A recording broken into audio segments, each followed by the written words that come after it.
नमस्कार आप सभी को। और मेरे हाथ में इंडियन एक्सप्रेस का ये अखबार। आप ये सोच रहे होंगे कि इस इंडियन एक्सप्रेस के अखबार से मैं कुछ बहुत महत्वपूर्ण सूचना आपको पहुंचाने वाली हूँ या देने वाली हूँ, तो आप गलत सोच रहे हैं। ठीक है, मुद्दे पे आते हैं। निराशाजनक विषय है, इसके ऊपर बात करना अपने आप में शर्मनाक है।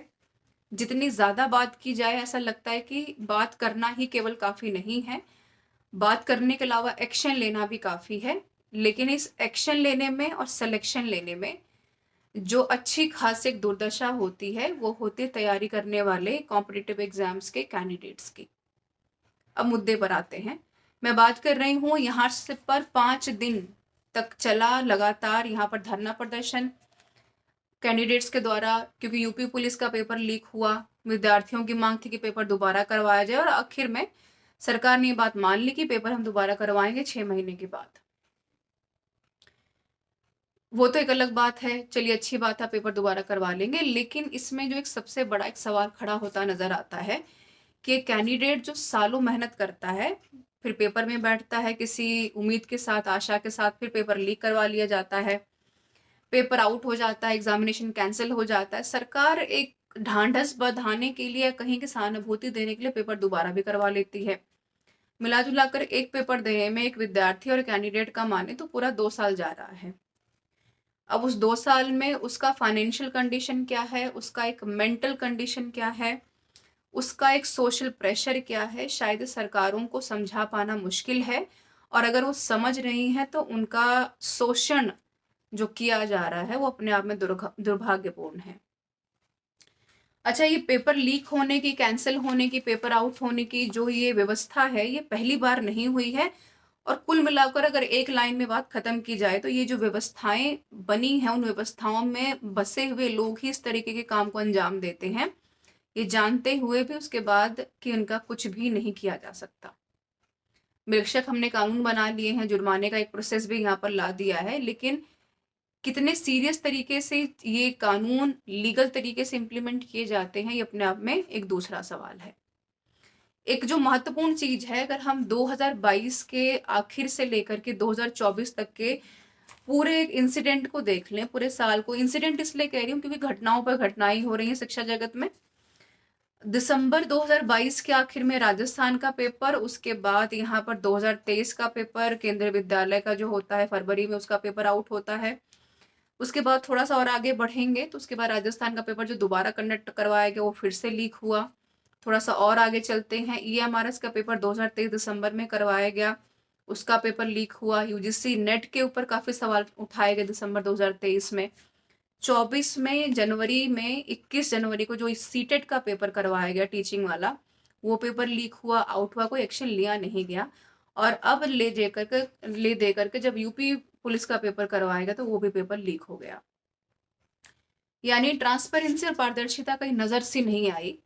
वैसे में एग्जामिनेशंस का अगर सही ढंग से हो भी जाना, अगर आगे बढ़ जाता है, तो थोड़ा सा संशय और ट्रांसपेरेंसी का सवाल जिन कैंडिडेट्स का सिलेक्शन नहीं होता है उनके मन में रहता है कि पता नहीं कितनी सीटें कितने रुपए में बिकी हैं और कितने कैंडिडेट्स ने कितनी सीटें खरीदी हैं, क्योंकि ट्रांसपेरेंसी की कमी है। और इस विश्वास को खोता हुआ एग्जामिनरी बॉडी, चाहे वो स्टेट गवर्नमेंट है चाहे वो सेंट्रल गवर्नमेंट है, अपने आप में एक बहुत बड़ा सवाल खुद के ऊपर खड़ी करती है।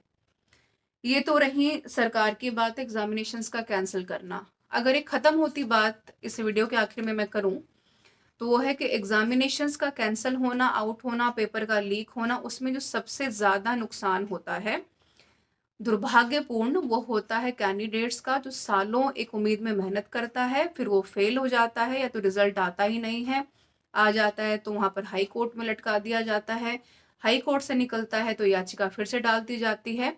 मिला जुला करके सरकारी नौकरी का इंतजार कम, और वक्त जो बीत रहा है इस इंतजार में, दोनों का तालमेल बिठा पाना मुश्किल है। और जब ओवर एजेड कैंडिडेट्स इस बात की डिमांड करते हैं कि अटेम्प्ट्स बढ़ाए जाएं या उनको भी नए मौके दिए जाएं, तो उसके ऊपर सरकारों की एक चुप संहिता लगा दी जाती है। अब ये तय कर पाना मुश्किल होता है कि विद्यार्थी जो है वो यहाँ पर सरकारी नौकरी के लिए तैयारी कर रहा है या उसकी तैयारी क्रांतिपूर्ण तरीके से सड़कों पर उतरने की है, धरना प्रदर्शन करने की है, भर्तियों को पूर्ण करवाने की मांग की है, नई भर्तियां निकालने की है, नए अटेम्प्ट्स देने की है।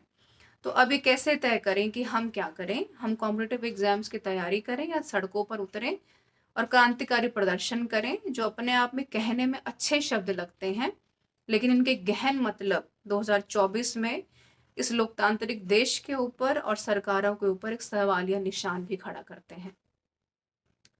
निराशापूर्ण है, लेकिन बिल्कुल बात कर सकते हैं। और रही सही उम्मीद जो थोड़ी बहुत बची है, वो है खुद के ऊपर एक आत्मविश्वास बनाए रखना। जो भी ज्ञान अर्जित किया है लंबे समय से, उसका बेकार नहीं जाना।